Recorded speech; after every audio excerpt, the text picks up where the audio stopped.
Aloha, everybody. This is Dave Wallace coming to you from my home here in Wahiawa, Hawaii, under the lychee tree. And welcome to Monday Talk Story Time. Today, before we start on the stories, I have some important announcements to make. The first announcement is right now I have two books that are online, ebooks that are online and available for downloading. If you have Kindle Unlimited and you're part of that program, you can download this for free. And I encourage you to help me out on this. Download it if you have Kindle Unlimited, and you can read as many pages as you want. Okay? So the first book is Angels and Ghosts of Shingles Hospital. And this is my experiences as a child and the ghosts and angels that I saw while I was hospitalized in that hospital in Molokai, the Shingles Hospital. And that is available in ebook, and I just uploaded the manuscript to convert it into a paperback. So within a day or two, this is gonna paperback version of Angels and Ghosts of Shingles Hospital is going to be available on Amazon. Try to make it as cheap as possible for this one, and I believe the cost is $5.99. Okay, so $6. Okay, and you can get a actual paperback copy. Okay, and that's that for that book. Okay, the second book that I released, and it's available pre-order, and it's not going to be released until the 8th of October, is our Anna Blaze book one, Origins. That is available for pre-order, and the pre-orders are coming in, so thank you so much. And again, if you have Amazon or Kindle Unlimited, you can download these books for free and read them. Okay? So I encourage you, my friends, if you have Kindle Unlimited, please download these books. Okay? Help the brother out. Okay. So those are there for your for your reading, and I also have in queue book number two for the Anna Blaze series, which is called Hidden, and that is in queue. And right now we're finishing up book number three in the Anna Blaze series. When I finish the first five books for Anna Blaze, we are going to be moving into the next set of books, and this one is the Hawaiian Shapeshifters, and I'm really happy with this particular storyline, and it's something near and dear to my heart, and so we're going to be doing that probably around November or December. We see how that goes. Okay, so those are the stories coming up, and we're also going to be venturing next year. There's going to be more stories coming out in the Anna Blaze series, and also um, the Hawaiian Shapeshifters. More and more stories will be coming out uh, next year. Okay, so stay tuned. So right now, I'm going to be doing the tarot card reading for this week again. Um, the tarot reading that I'm doing is for tomorrow up until next week, Monday. And I drew five cards before I came out. And let's take a look at the first card. The first card is the Three of Cups. And the Three of Cups is called a reunion card. And this shows three women holding cups, getting together. It's a card for celebration and renewing relationships, especially relationships from your past. And so it's a reunion card. Looks like you're going to be getting together with old friends and acquaintances or family members that you haven't seen in a long time. So this may be coming up this week. Okay, and it's a good time. All right. And the second card that I drew, this is the Five of Swords, and the Five of Swords is a conflict card. Okay, and conflict. You can either be at the end of a conflict where you're beginning to clean up the mess. That's what this guy is doing. He's picking up the swords. The battle has been done, but somebody got to clean it up, and he's in the process of cleaning up. And however, the battle is not over yet. It's just a skirmish. Okay, and so the battle may be over, but the war is not. So expect more conflict coming your way. And this card is also a symbol for competition.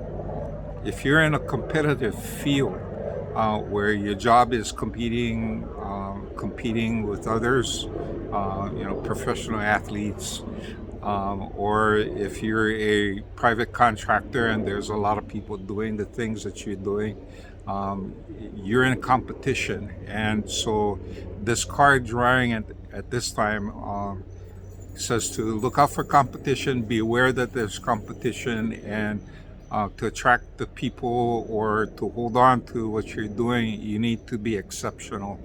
Okay, and I always talk about adding value to what you do and be different and be special at what you do. Okay, and don't just be mediocre, because some people are always looking for the best value in their money. So that's something to remember, especially if you're providing services to other people. Okay, next card, the middle card. I like this card. This is the Star card, and the Star card is actually a hope card, and this talks about a new cycle in life coming up, and it's filled with optimism and hope. Uh, another another card, another word we use for this card is a hope card. So when this shows up, it's a good sign. You have um, the stars are aligned correctly, and there's a lot of good hope, especially if you're trying to do something new or venture out on your own or do something, stepping outside of your area of comfort.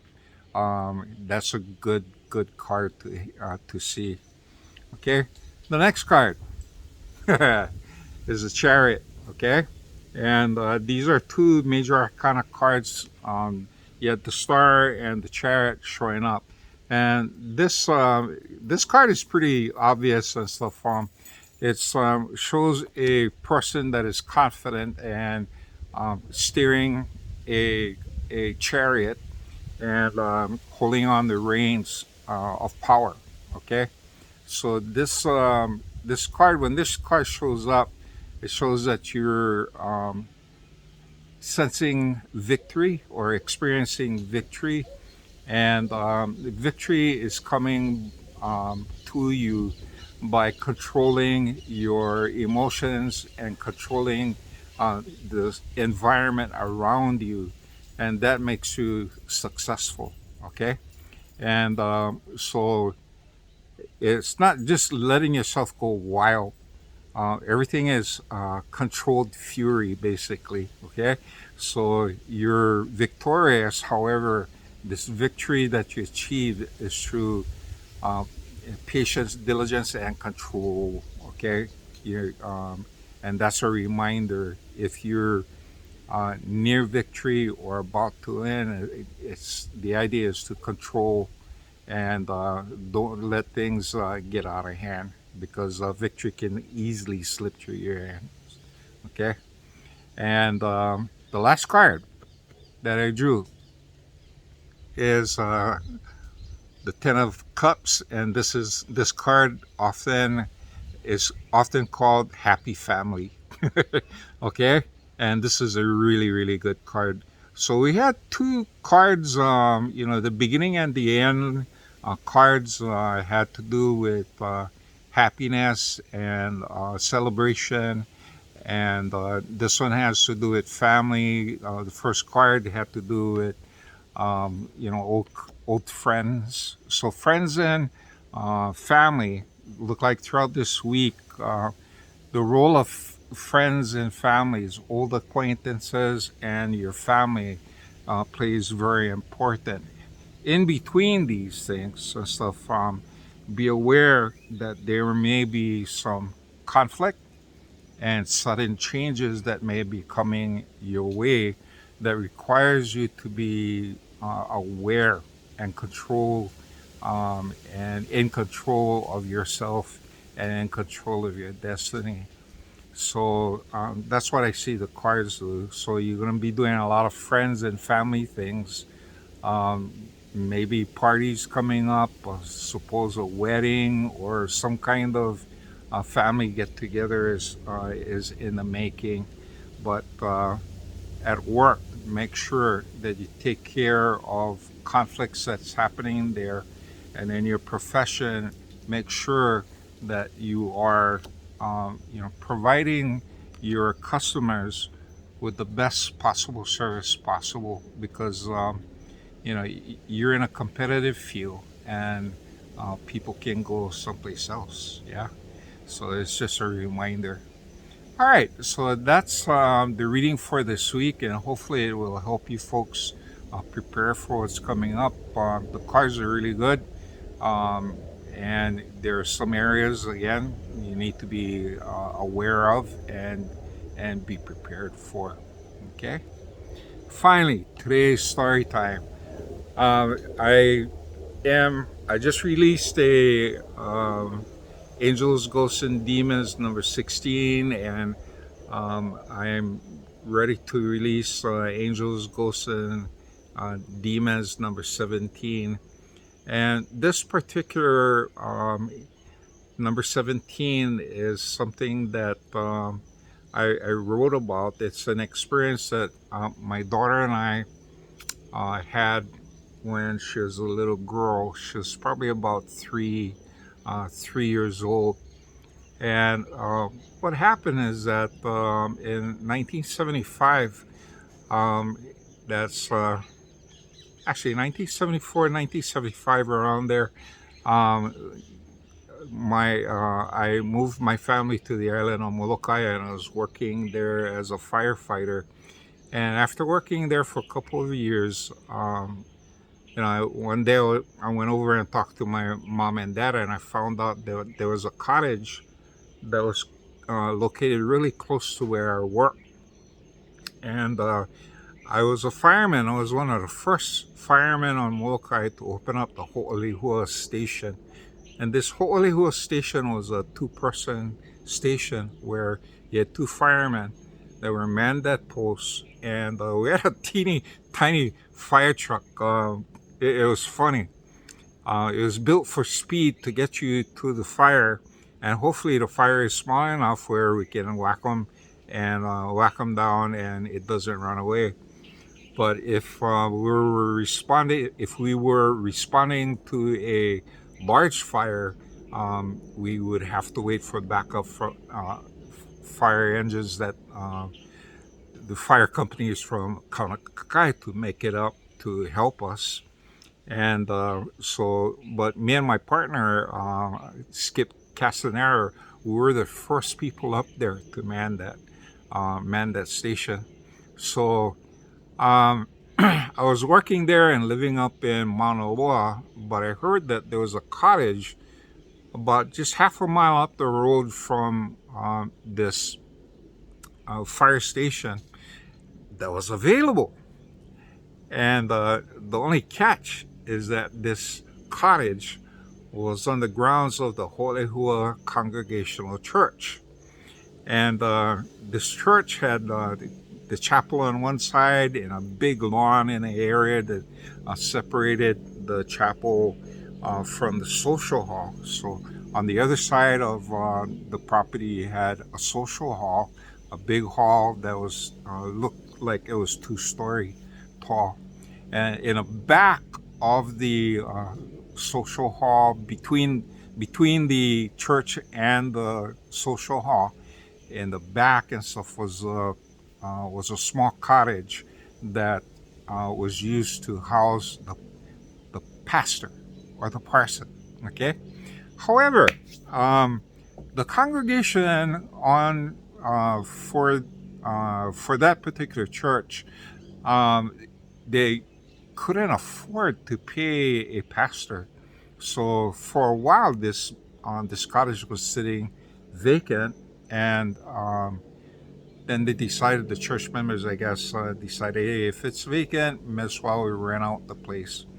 So I heard that it was opening, that this place was available for rent, and I went to talk to my dad to find out who was running this.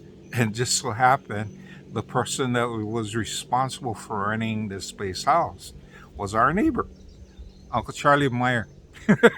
So um, quickly, I went up the road. I drove up the road, and I caught Uncle Charlie, and he was feeding his pigs. And I say, "Hey, Uncle, you guys found a tenant for your cottage?" And he looked at me. "Oh boy, you interested?" I said, "Yeah. Well, if you guys going to rent them, if you guys going to rent them, I want to move down." And he says, "I thought you were living up in Manila." I said, "Yeah, but I live up Manila, but my workplace is just half a mile down from the cottage. I work at the Holy Hills station, right close to the high school." And he said, "Wow, that's real perfect." So he looked at me and he says, "Hey, you like see the place?" Well, yeah. Okay. So he jumped in a truck, and I followed him over, and we walk into the place, and sure enough, it's a teeny tiny place. It was just like one cracker box. A small little place. It had a covered garage, and the covered garage opened up into a patio. And you can tell these people didn't have that much money, because the garage and even the patio next to the garage was all dirt, and so it was all red dirt.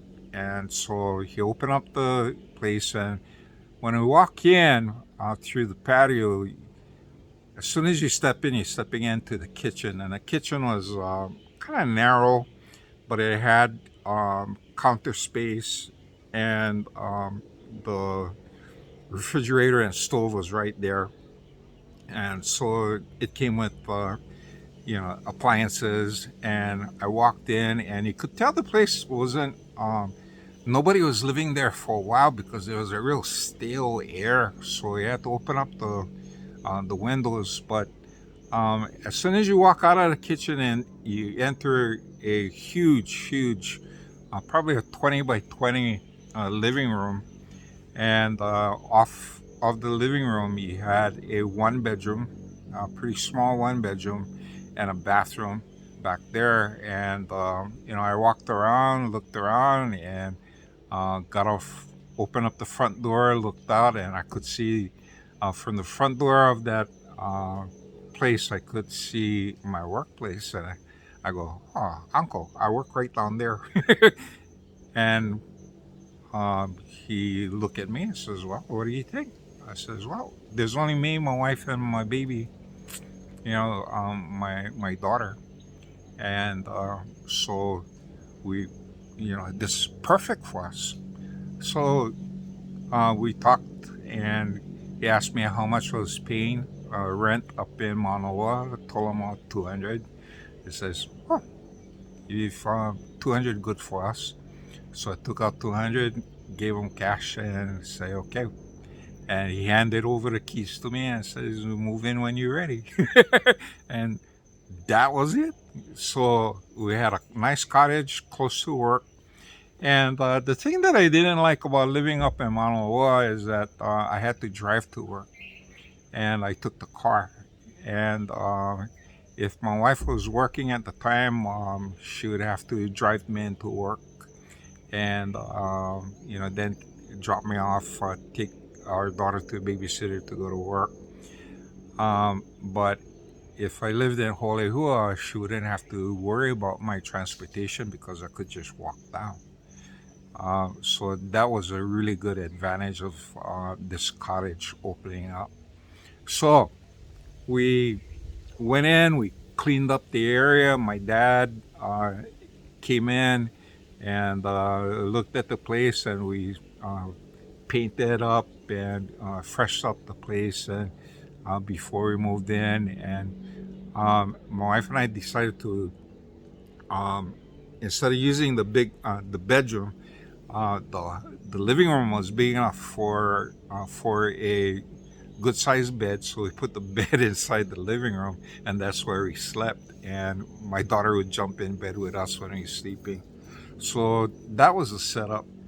Now, we were there for a couple of months, and after a couple of months, I had a really weird dream. And in this weird dream, I was watching TV, and I was watching TV on our couch, and somebody knocked at the front door. And so I went to the front door to answer it, and as soon as I opened the door and I look out, there's a woman that I knew that uh, attended church at the Congregational Church. And I says, "Oh, sister, how you? How you doing?" And she looked at me. She was mad. She was angry. And she says, "What you Mormons doing over here?" And I look, I says, "Oh, sorry, Auntie. I renting out this place, but I'm not trying to push my religion." And so she was mad, and she says, "Mormons have no business on our church property and stuff. You need to get out of here." And I says, "Well, I talked to Uncle Charlie, and Uncle Charlie said it was okay for me to stay here." And she looked at me and said, "Fuck Uncle Charlie." Blah, blah, blah. I started bad mouthing and I said, "Oh, my agreement is with him, and I'm not too sure, what his position is in your church, but I assume he's an elder or something. I don't know how your folks' church operate, but apparently it was something important to make a decision like that." She said, "Ah, fuck him, bye bye." And so I says, so I look at her. I says, don't get upset. I'll talk to Uncle Charlie. If Uncle Charlie don't want me to be in here, I'll, I'll find out another place. But um, why are you so angry? And you know, are you the only one that's upset about us being here?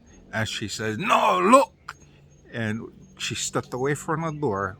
And when she stepped away from the door, the entire lawn area between the church and the social hall were filled with people, and they're all angry.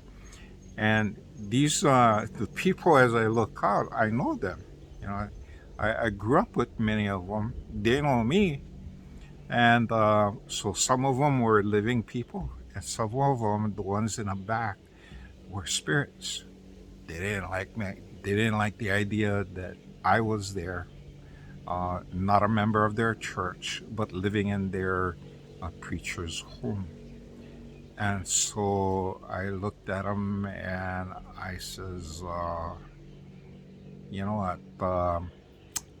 Thank you. I'll take it up with Uncle Charlie." And the lady says, "I want you out now."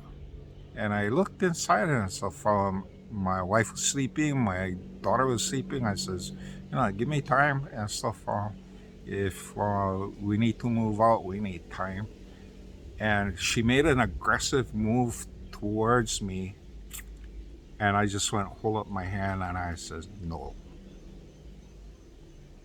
See, my dad had blessed this place, protected, protect the place from any evil and ill intent.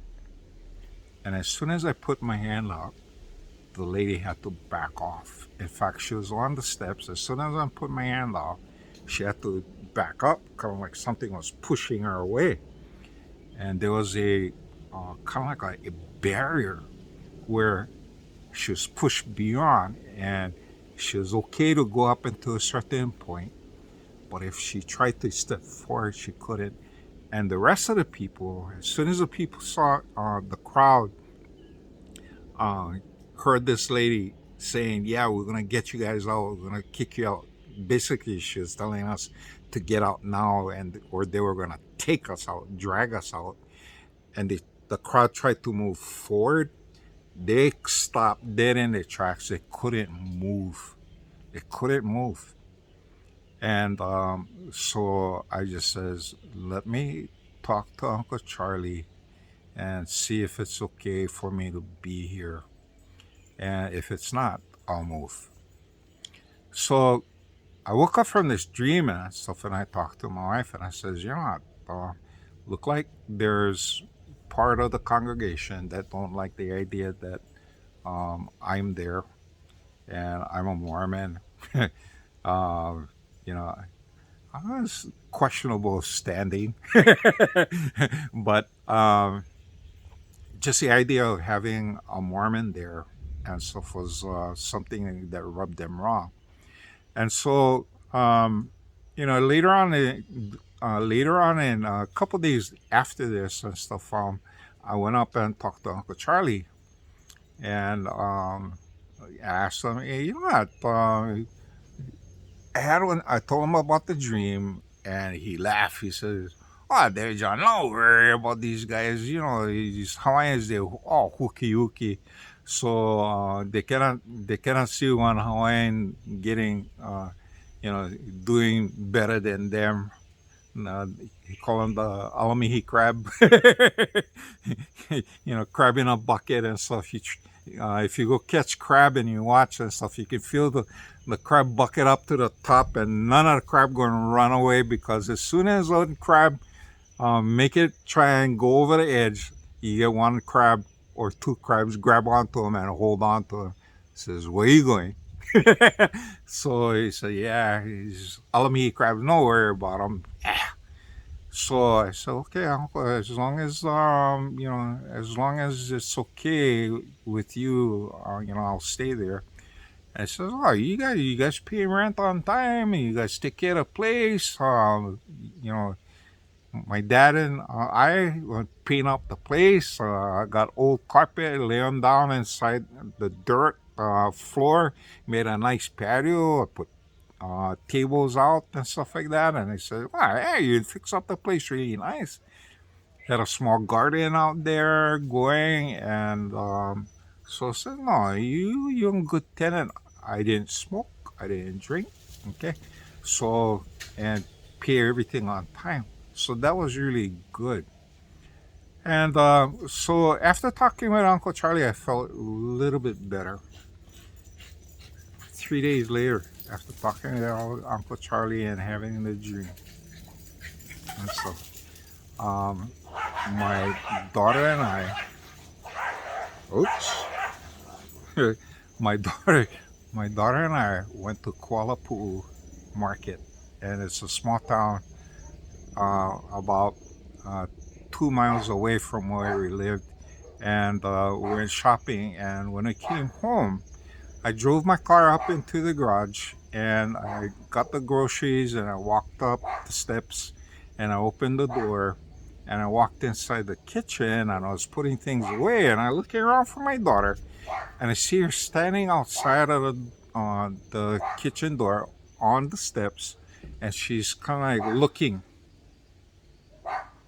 and her eyes are kind of like looking like this, and she has a frown kind of like, and I look at her and I says, "Baby, you okay?" And she point up to the ceiling, says, "Daddy, bad man." So I look at her and says, "Where's the bad man?" And she points, and I look, and she's pointing across the kitchen to the other side of the kitchen, near the living room, and she's pointing up towards the ceiling. And when I turned and looked up there, I could see kind of like a dark smudge, like a ball, like a shadow. And for my daughter, she could see something better. Yeah, her vision was better than mine. So I looked at her and I says, "Okay, bad man's up there." And she goes, "Yeah, Daddy, bad man. What is the bad man doing?" And she looks at the bad man and she goes, "Bad man doing this."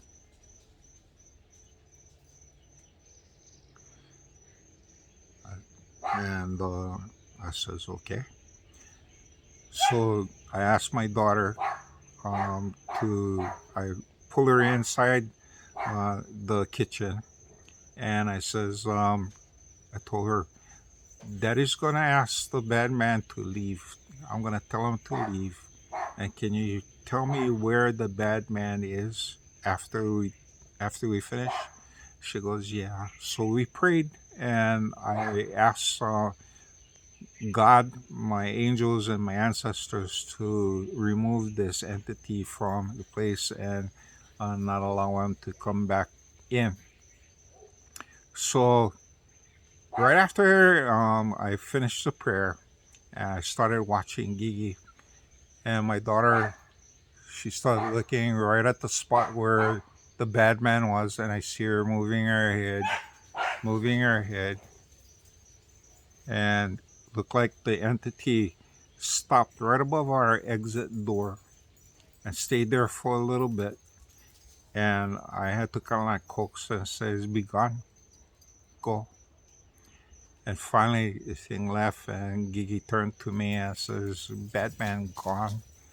Says, "Well, he's not gone. He just went outside, so let's make sure that he's gone." And so we stepped out of the kitchen onto the top steps and watched. And finally, Gigi turned to me and says, "Oh, the bad man floating away," and he left.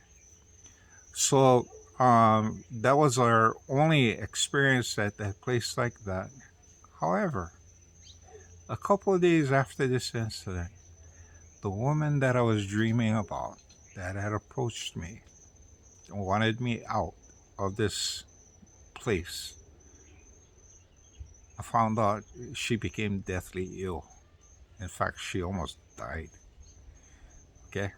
And for Hawaiians and stuff, you know what? When you send something pilau to another person, and that pilau spirit don't occupy, that don't latch on, and does its deed, and when it when it's sent away, it goes back to the person. So this is what I think happened. All of this negative hostility towards me, being a Mormon, living on congregational church property, it was more than they could take. So they wanted to scare me and my family away, but it backfired. Okay, and after that incident, there was nothing like that to happen in that house. In fact, the house was really good until the time we were able to move out. And um, when things like this happen, it opens up doors of opportunity. Because not too long after this incident, I was in Kaunakakai, and I was at Take's store. This is Kanamitsu, and he had a hardware store, and I was looking for surgical tubing to fix my 3-prong spear. And I was walking around, and looking for surgical tubings and different things. And I heard the store owner discussing a tax issue that they had, um, and how they were going to resolve it. And they said, well, they would have to sell a property that they had up in Kamilolo Heights. And as soon as I heard that, I said, excuse me. And they go, oh, Wallace, how are you doing? I says, well, you guys interested in selling a place up at the Heights? He says, yeah, yeah, yeah. um, they have a tax situation, and so they need to liquidate, you know. And I says, if you guys decide to sell, uh, give me a call. And, I'm working here as a fireman, so just let me know. And sure enough, that's how we acquired a place on Molokai up in Camilolo Heights. We bought it from the Kanamitsu family. Anyway, so when something comes up and stuff, and where you think it's an obstacle, it's actually a doorway for something better. Okay, and I hope this message, you know, um, sees you well, and take care and have a great week. Okay, and remember, go on to Amazon, check out my books and stuff, and if you have Kindle Unlimited, download that buggers. Okay, it's free. Okay, until next week, this is Dave Wallace from Waihoa, Hawaii, saying mahalo for watching and aloha.